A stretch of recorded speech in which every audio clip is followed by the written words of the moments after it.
Imagine consciousness not as a passive observer, but as an active participant, something more akin to a composer weaving melodies than a listener simply hearing a tune. What if the essence of reality itself hinges not on the external world's static qualities, but on the very feeling that stirs within us when thought arises? We often assume that feeling is a byproduct, an outcome of our circumstances. Yet what if feeling is the primordial force, the subtle yet potent coder that transforms abstract ideas into tangible existence?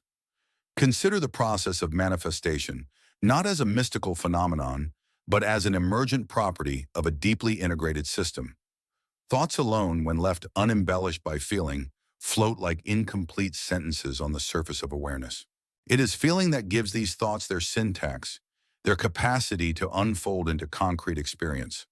This feeling acts as a compiler, an invisible agent operating quietly beneath the level of conscious detection, translating the language of thought into the architecture of reality. The distinction here is subtle but profound. Feeling is no mere echo of what is, but the very mechanism that constructs what will be.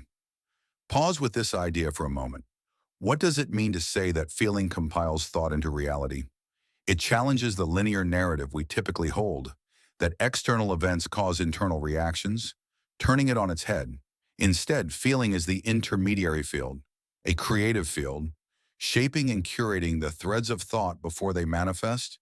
It's as if beneath every conscious declaration lies a reservoir where feelings churn, selecting and releasing those threads that will weave the fabric of outward experience. Reflect on how this shifts the locus of power.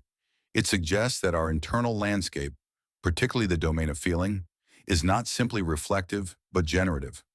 The way we feel not only responds to reality, but prefigures it. Here lies a key realization. Feeling does not follow reality, it architects reality. This is not an argument for magical thinking, but rather an invitation to perceive life through a systems lens, where feedback loops and dynamic interactions produce complex outcomes. Feeling is an integral node in this dynamic loop, working silently and continuously. An analogy might help. Imagine a sculptor working with clay. The thought is the vision, the conceptual image in the sculptor's mind. The feeling, then, is the hands shaping the clay, imbuing it with texture, form, and presence. Without the hands, the vision remains intangible, a mental silhouette never made flesh. Without feeling, thought remains vaporous and unable to crystallize. The act of feeling is therefore the bridge, the metamorphosis through which the intangible attains form. But what of the interplay between feeling and belief? Belief could be seen as the deeper mold into which feeling pours itself, giving pattern and intention to the otherwise amorphous emotion. Feeling compiles belief patterns, and together they constitute an intricate dance that underpins lived reality. Yet neither functions in isolation. The boundaries blur, interlace, forming a system that constantly self-organizes and evolves. It is less about linear cause and effect, and more about a dance of resonance harmonizing to bring forth experience. How does this perspective reconcile with the apparent rigidity of physical reality? At first glance, matter appears stubborn, indifferent to states of feeling. Yet modern physics reveals a more fluid interplay between observer and observed, suggesting that what we call physical also emerges from information and interaction at fundamental levels. In this light, feeling as the compiler aligns with a universe where consciousness and materiality are entwined in a participatory dance, each informing the other. Consider consciousness as a vast network, with feeling as a code interpreting and rendering the data of thought into sensory reality. Even the tiniest shift in feeling, subtle and swift, cascades through this network, altering its output. This is not the stuff of grand pronouncements, but of quiet persistence, a continuous process operating below the threshold of everyday awareness. The secret is that feeling, often overlooked, is the ultimate code running behind the scenes. It invites a re-examination of how we approach our inner lives, not as disconnected phenomena, but as vital currents shaping the flow of existence. What feelings do we nurture beneath the surface? Which feelings do we allow to compile our thoughts and thus our worlds? This question carries both power and responsibility, urging us to become more attentive architects of our internal landscape.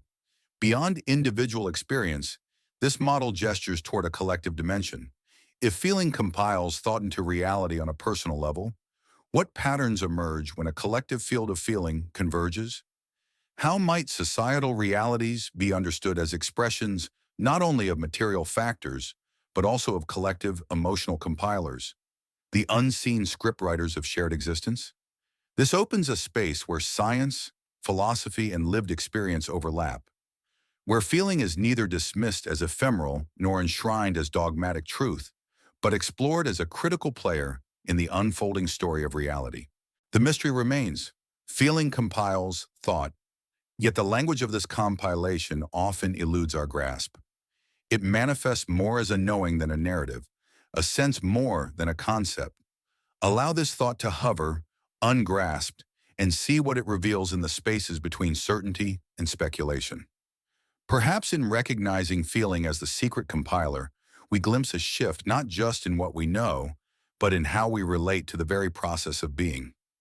Here lies a subtle invitation to dwell with feeling, not as an outcome but as an origin, and in this dwelling to understand a new aspect of the algorithm underlying our reality.